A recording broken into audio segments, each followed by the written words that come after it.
नमस्कार, क्या बोलती दुनिया में आपका स्वागत है और मैं हूं आपके साथ लोकेश लकी जगबानी।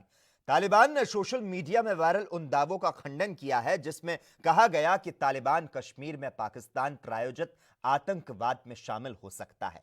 तालिबान के प्रवक्ता सुहेल शाहीन ने खुद ट्वीट करते हुए कश्मीर मुद्दे से खुद को अलग बताया। उधर जानकार इसे पाकिस्तान के लिए एक बड़ा झटका बता रहे हैं। यह रिपोर्ट देखिए।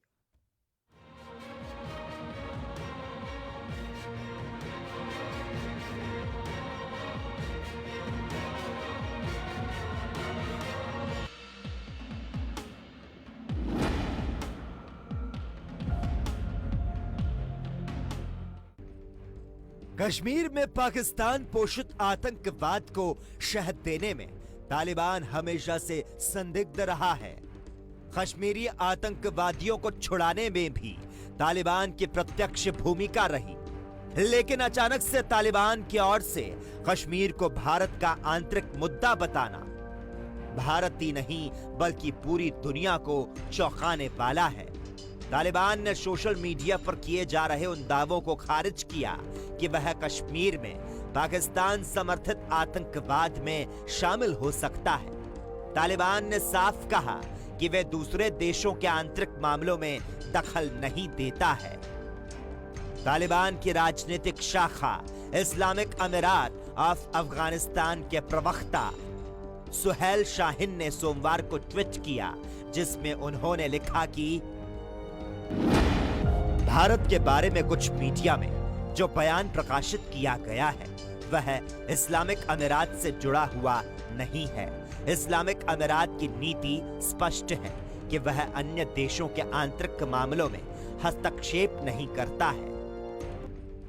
दरअसल सोशल मीडिया पर ऐसी तमाम पोस्ट देखने को मिल रही थी जिसमें दावा किया गया था कि तालिबान के प्रवक्ता जबीहुल्लाह मुजैद ने कहा कि भारत के साथ दोस्ती नामुमकिन है जब तक कश्मीर मुद्दा नहीं सुलझ जाता। पोस्ट में यह भी कहा जा रहा था कि तालिबान के प्रवक्ता काबुल में सत्ता हासिल करने के बाद कश्मीर को भी छीन लेंगे। तालिबान ने भारत को दिया स्पष्टीकरण। वहीं सूत्रों के मुताबिक सोशल मीडिया पर इन रिपोर्ट्स की सच्चाई जानने के लिए जब भारत ने तालिबान से संपर्क किया तो उसने यह स्पष्टीकरण जारी किया। भारत को बताया गया कि सोशल मीडिया पर किए जा रहे दावे फर्जी हैं और तालिबान के पक्ष को नहीं दिखाते हैं। अमेरिकी सैनिकों की वापसी से बढ़ी हलचल। दरअसल अफगानिस्तान से अमेरिकी सैनिकों की वापसी का वक्त नजदीक आने के साथ ही वहां के राजनीतिक समीकरण बेहद ही तेजी से बदल रहे हैं। सोवियत अफगान युद्ध के दौरान लंबे वक्त तक पाकिस्तान अमेरिका के साथ रहा था, लेकिन अब पाकिस्तान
वहीं जम्मू कश्मीर के नवा कदल में सुरक्षा बलों के हाथ बड़ी सफलता हाथ लगी है।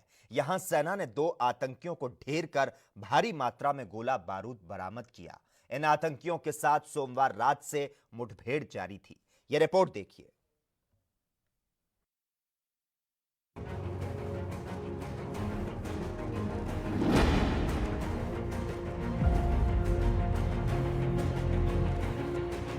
जम्मू कश्मीर के नवा कदल में सोमवार रात से सुरक्षा बलों और आतंकियों के बीच जारी मुठभेड़ में सुरक्षा बलों को बड़ी कामयाबी हासिल हुई। एनकाउंटर में दोनों ही आतंकी मारे गए, जबकि 3 सुरक्षा कर्मी घायल हुए।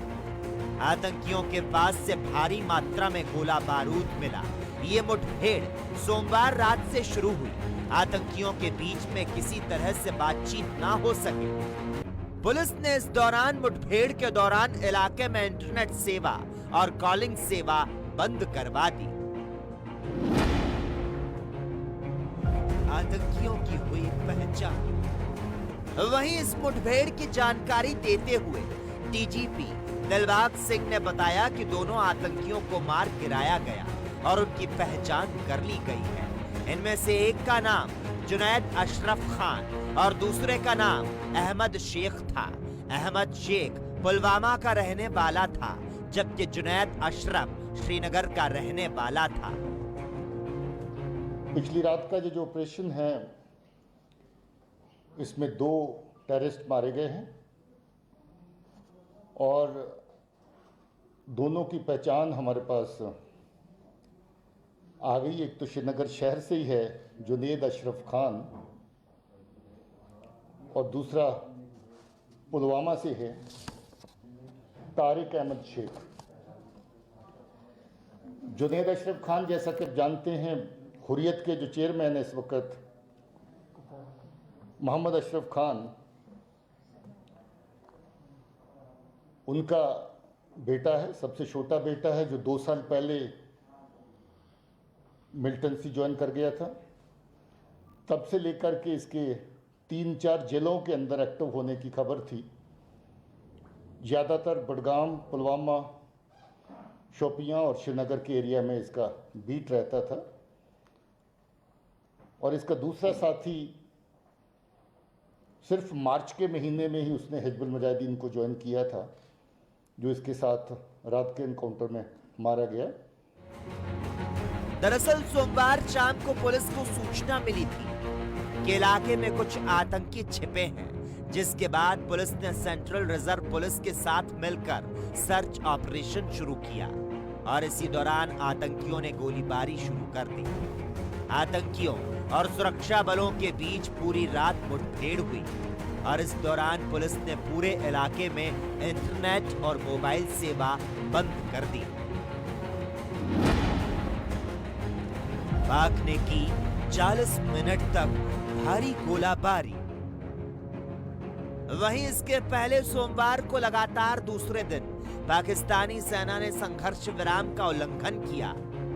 पाक सेना ने गुलपुर सेक्टर के खड़ी और करमाड़ा क्षेत्र में अग्रिम चौकियों और रिहायशी इलाकों को निशाना बनाते हुए 40 मिनट तक मोर्टार से भारी गोलाबारी की। इधर भारतीय सेना ने भी मुंहतोड़ इसका जवाब दिया, जिसके बाद गोलाबारी बंद हो गई। गोलाबारी की आड़ में घुसपैठ की कोशिश। गौरतलब है कि पाकिस्तानी सेना गोलीबारी की आड़ में सीमा पार से आतंकियों की घुसपैठ करवाने की फिराक में रहती है, लेकिन भारतीय सेना की चौकसी के चलते वो हर बार इन कोशिशों में नाकाम हो जाते हैं। फिलहाल जम्मू कश्मीर में लगातार हो रहे आतंकी हमलों को लेकर सेना अलर्ट पर है और सर्च अभियान जारी है। News desk special report ANP news.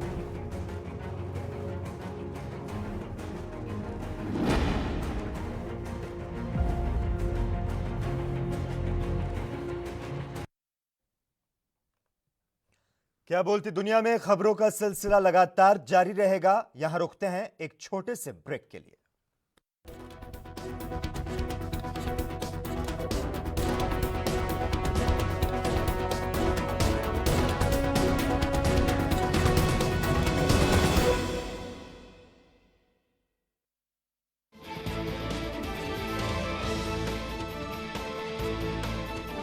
ਸਿਆਸੀ ਲੋਕ ਕਿੰਨੇ ਕੁ ਨੇ ਵਫਾ? ਇਹਨਾਂ ਦੇ ਦਾਅਵਿਆਂ ਅਤੇ ਵਾਅਦਿਆਂ ਦੇ ਵਿੱਚ ਕਿੰਨੀ ਕੁ ਹੈ ਸੱਚਾਈ?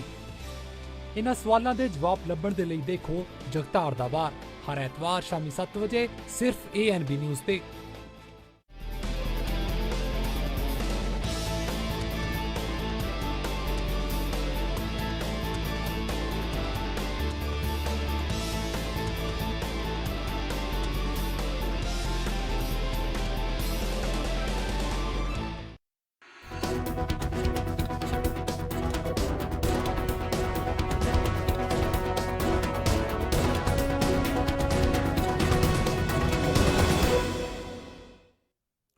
ब्रेक के बाद क्या बोलती दुनिया में एक बार फिर से आपका स्वागत है। देश में कोरोना मरीजों की संख्या अब 1 लाख के आंकड़े को पार कर चुकी है। पिछले 6 दिनों में भारत में 20,000 से ज्यादा मामले सामने आ चुके हैं, जो कि सरकार और जनता की चिंता को बढ़ा रहे हैं। यह रिपोर्ट देखिए।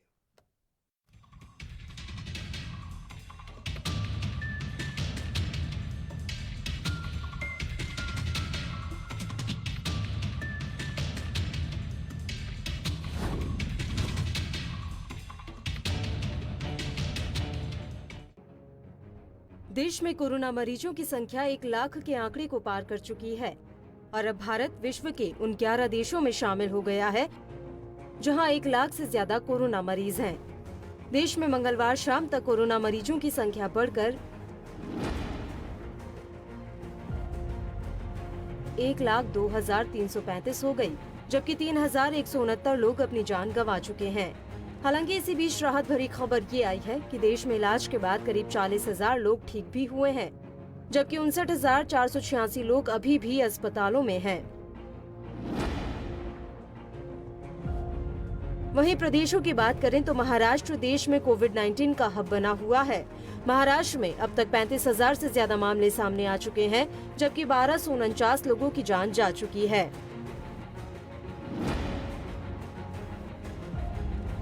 महाराष्ट्र के बाद तमिलनाडु का नंबर आता है, जहां 11,760 लोग वायरस की चपेट में आ चुके हैं, जबकि 82 लोगों की मौत हो चुकी है।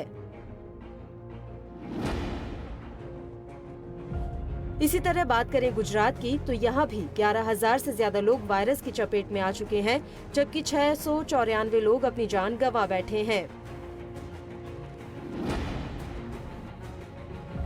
वहीं देश की राजधानी दिल्ली के हालात भी ठीक नहीं है।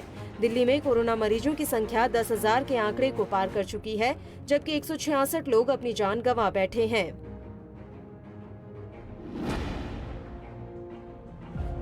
वहीं देश के अन्य राज्यों की बात करें तो राजस्थान, मध्य प्रदेश, उत्तर प्रदेश, पश्चिम बंगाल और आंध्र प्रदेश का भी यही हाल है। यहाँ कोरोना मरीजों की संख्या 2500 के आंकड़े को पार कर चुकी है। सबसे पहले बात करें राजस्थान की तो यहाँ राजस्थान में 5,757 कोरोना मरीज हैं, जबकि 139 लोगों की मौत हो चुकी है। मध्य प्रदेश में 5,236 संक्रमित, 252 लोगों की मौत। उत्तर प्रदेश में 4,605 कोरोना मरीज, 118 मौतें। पश्चिम बंगाल में 2,825 कोरोना मरीज, 244 मौतें। आंध्र प्रदेश में 2,503 कोरोना मरीज, 52 मौतें।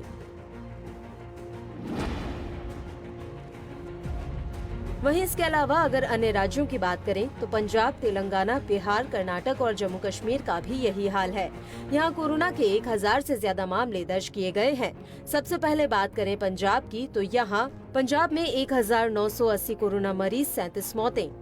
तेलंगाना में 1,592 कोरोना मरीज, 34 मौतें। बिहार में 1,495 कोरोना मरीज, 9 मौतें। कर्नाटक में 1,395 मरीज, 40 मौतें। जम्मू कश्मीर में 1,289 मरीज, 15 मौतें। तो ये वो राज्य हैं जहां 1,000 से ज्यादा कोरोना मरीजों की पुष्टि हुई है। इसके अलावा उड़ीसा और हरियाणा में भी 900 से ज्यादा मरीज सामने आ चुके हैं। बाकी राज्यों की बात करें तो वहां हालात धीरे धीरे सामान्य हो रहे हैं और स्थिति नियंत्रण में है। News desk special report ANB news.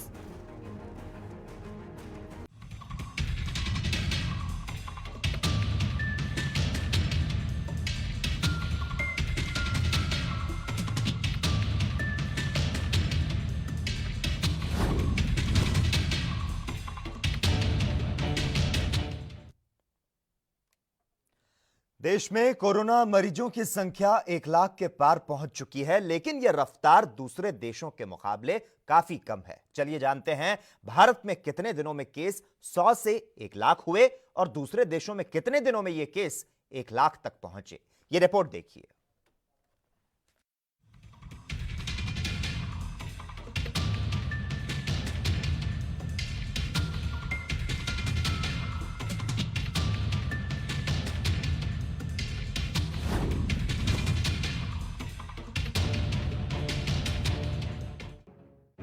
दुनिया भर में तबाही मचा देने वाला कोरोना वायरस भारत में भी अपनी रफ्तार पकड़ चुका है। मंगलवार को देश में कोरोना के कुल केस की संख्या 1 लाख के पार चली गई।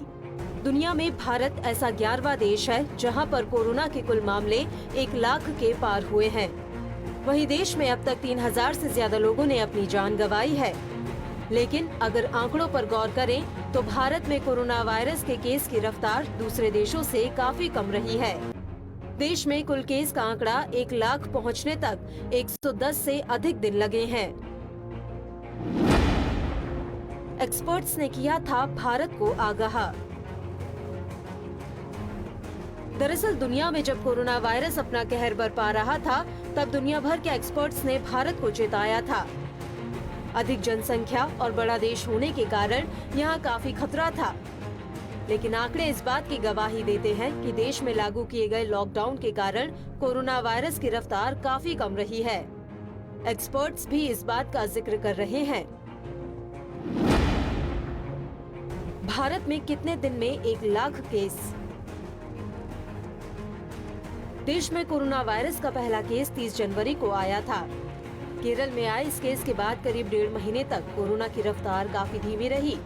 लेकिन मार्च के बाद कोरोना वायरस के मामलों में तेजी आई और पिछले 64 दिनों में कुल केस की संख्या 100 से 1 लाख का आंकड़ा पार कर चुकी है। हालांकि ये आंकड़ा अमेरिका, ब्रिटेन, इटली, फ्रांस जैसे देशों से काफी बेहतर है, जहां कोरोना वायरस ने तबाही मचा दी है। इन देशों में भी मौत का आंकड़ा और कुल केस की संख्या काफी अधिक है, लेकिन यहाँ केस बढ़ने की रफ्तार भी भारत से काफी तेज रही।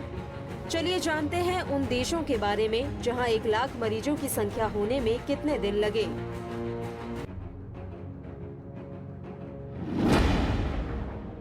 भारत 64 दिन, यूके 42 दिन, फ्रांस 39 दिन, इटली 36 दिन, जर्मनी 35 दिन, स्पेन 30 दिन, अमेरिका 25 दिन। तो ये वो देश हैं जहां कोरोना मरीजों की संख्या 100 से 1 लाख होने में इतने दिन लगे। इनमें अगर सबसे तेजी से वायरस फैलने वाले देश की बात करें तो अमेरिका में महज 25 दिनों में संक्रमित मरीजों की संख्या 100 से 1 लाख पर पहुंच गई। और अगर भारत की बात करें तो 100 से 1 लाख होने में वायरस को 64 दिन लगे। लॉकडाउन ने रोकी कोरोना की रफ्तार। भारत जैसे बड़े देश में कोरोना वायरस के मामलों की संख्या को लेकर दुनिया चिंतित थी, लेकिन मोदी सरकार की ओर से मार्च महीने में ही लॉकडाउन लगाने का फैसला लिया गया, जो अपने आप में ही ऐतिहासिक था, क्योंकि 135 करोड़ से ज्यादा लोगों को घरों में बंद रखना था। अपने आप में ये एक बड़ी चुनौती थी। देश में जब पहला लॉकडाउन लागू हुआ, यानी 25 मार्च को, तब देश में 600 के करीब कुल मामले थे। अब करीब 2 महीने बाद जाकर देश में कुल मामले 1 लाख के पार हुए हैं। वहीं दूसरे देशों में 1 लाख का आंकड़ा सिर्फ 1 महीने से भी कम समय में पूरा हुआ। ऐसे में एक्सपर्ट्स का मानना है कि लॉकडाउन की वजह से भारत में कोरोना केस पर काबू पाया गया। भारत की सूझबूझ से धीमी हुई रफ्तार।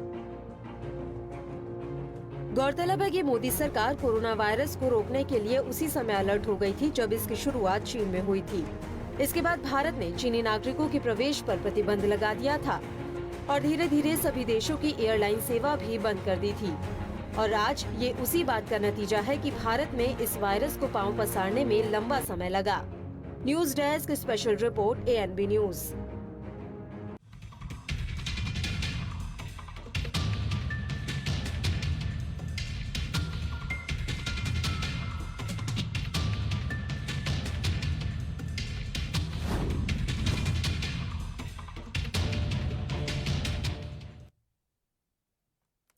वहीं लंबे समय तक इंतजार करने के बाद आखिरकार 1300 मजदूरों की घर वापसी हुई। घर वापसी से पहले मजदूरों के चेहरों पर सुकून के पल दिखाई दिए और वो हरियाणा सरकार का धन्यवाद करते दिखाई दिए।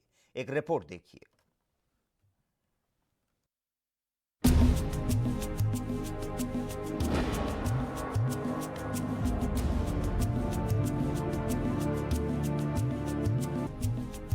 लॉकडाउन के चलते राज्यों में फंसे प्रवासी मजदूरों को प्रदेश सरकारों की ओर से वापस भेजने का सिलसिला जारी है। इसी कड़ी में हरियाणा के विभिन्न जिलों से लगभग 1300 प्रवासी मजदूरों को लेकर अंबाला छावनी रेलवे स्टेशन से एक विशेष ट्रेन बिहार के जिला भागलपुर के लिए रवाना हुई। प्रदेश के विभिन्न जिलों से इन प्रवासी मजदूरों को पहले बसों के जरिए बस स्टैंड पर लाया गया और वहां से इन्हें बसों के जरिए छावनी रेलवे स्टेशन पर पहुंचाया गया। उधर घर वापस जा रहे मजदूरों के चेहरे पर खुशी की लहर दिखाई दी। उन्होंने बताया कि वो लुधियाना में काम कर रहे थे, लेकिन लॉकडाउन के चलते जब फैक्ट्रियां बंद हो गईं तो उन्हें काम से निकाल दिया गया। इसके बाद वो काफी परेशान थे और उनके पास रोजी रोटी का कोई साधन नहीं था। इसके बाद वो किसी तरह से अंबाला पहुंचे और राज्य सरकार की साइट पर जाकर रजिस्ट्रेशन करवाया, जिसके बाद आज कहीं जाकर उनका नंबर आया है। मैं पिंजौड़ में 1.5 महीना से बैठा हुआ था, अभी मैं घर जा रहा हूँ। मुझे बहुत अच्छा लग रहा है सर। तो 1.5 महीना क्या करते रहे आप? बस बैठे रहे सर, ना खाना मिलता था ना कुछ। बस कहाँ जा रहे हो, कहाँ घर है आपका? मेरा घर बिहार है सर। यहाँ वो मजदूरी करते थे, लेबर का। काम चल रहा था या बंद था जी का? बंद हो गया सर। अब सर लॉकडाउन खत्म होगा, सारा काम काज जब पटरी पे आ जाएगा वापस दोबारा सब कुछ बराबर हो जाएगा, फिर आएंगे हम। क्या काम करते थे लुधियाना में? लुधियाना में तो सर मैं वैसे मेरा कपड़े का काम था, कपड़े की बुनाई होती थी। वहीं से पहले घर जा रहे सभी मजदूरों के स्वास्थ्य की जांच हुई और उसके बाद ही उन्हें ट्रेन में रवाना किया गया। इस मौके पर डीएसपी मनीष भी मौके पर मौजूद रहे। ये जो ई दिशा में रजिस्टर्ड जो थे बिहार के जो नागरिक हैं, जो अंबाला, यमुनानगर और पंचकुला, यहाँ से कोई 35-40 के करीब जो बसें हैं, उनको अभी रेलवे स्टेशन से जो 1296 लोग हैं, तो उनके लिए वहाँ से भागलपुर जो जोन है जिसमें 9 ज़िले आते हैं बिहार के, उनके लिए आज ट्रेन निकलेगी यहाँ से। कितने प्रवासी आज? 1296 प्रवासी हैं जो अंबाला, यमुनानगर और पंचकुला, इन तीनों ज़िलों के मिला के जो भागलपुर की ट्रेन जाएगी तो उसमें लेके जाएंगे। सर इनका मेडिकल और खाने वाने का? बिल्कुल, खाने में जो भी है, जो अंबाला से आए जो हैं उनका मेडिकल और खाने का, पंचकुला से जो है उनका और यमुनानगर से जो उनका, तो इनका एक तरकीब वाइज सबको भेज रहे हैं। सबकी लिस्ट सबकी देख के मेडिकल सारा चेक करके सारा ही, तो यही जो ट्रेन है 1296 लोगों की, इनकी वो जो ट्रेन चलेगी तो सारी तरकीब वाइज ही भेज रहे हैं। Thank you. वहीं दूसरी तरफ स्टेशन पर मौजूद नोडल अधिकारी शक्ति सिंह ने बताया कि इस ट्रेन में 3 जिलों के मजदूरों को वापस भेजा गया है। ट्रेन में इनके खाने पीने की पूरी व्यवस्था की गई है। कितनी गाड़ी? आज जो ट्रेन है उसमें 1296 सीटों की कैपेसिटी है, मतलब सोशल डिस्टेंसिंग के साथ एक डिब्बे में जो स्पेस छोड़ करके डाला जाता है, तो उसके अंदर लगभग 600 आदमी जो हैं वो अंबाला से हैं, 298 आदमी यमुनानगर डिस्ट्रिक्ट से हैं और 213 या कुछ इतनी संख्या जो है वो पंचकुला से है। तो उन सब की बोर्डिंग हो गई है, उनको खाना और सैनिटाइज़र और पानी की बोतल उनको सबको दे दी गई है। शेड्यूल्ड डिपार्चर 4 बजे का है और उम्मीद है कि बहुत स्मूथली सबका मेडिकल चेकअप करा के मेडिकल सर्टिफिकेट साथ में दिया गया है और ये गाड़ी जो है बिहार में भागलपुर जाएगी। सर जो बाहर से आए हैं उनको किस तरह से लाएगा? देखिए, हर एक डिस्ट्रिक्ट में अपने अपने जो सेंटर्स हैं, शेल्टर होम्स जो हैं, वहाँ पर इनकी ऑलरेडी लिस्ट तैयार कर ली गई है अलग अलग डिलीवरी पॉइंट या अलग अलग स्टेशंस के लिए। गौरतलब है कि ये लोग पिछले कई दिनों से पैदल चलते हुए अंबाला पहुंचे हैं और अब कहीं जाकर इन्होंने राहत की सांस ली है। बता दें कि अभी भी लाखों मजदूर दूसरे राज्यों में फंसे हुए हैं और अपने नंबर का इंतजार कर रहे हैं। अंबाला से अंकुर कपूर की report, ANB news.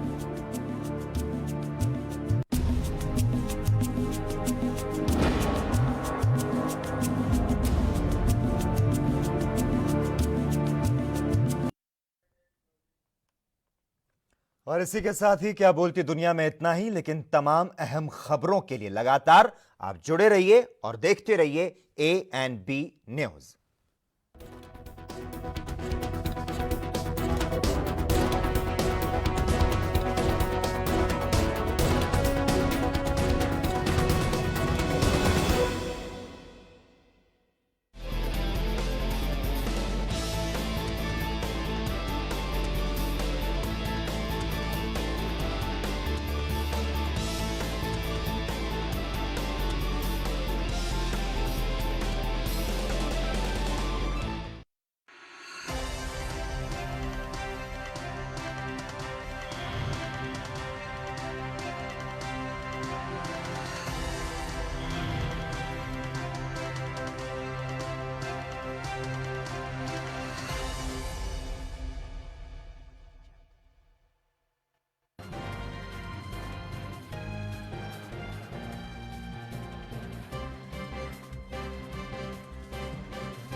Declaring a public health emergency of international concern over the global outbreak of novel coronavirus. Corona virus के कारण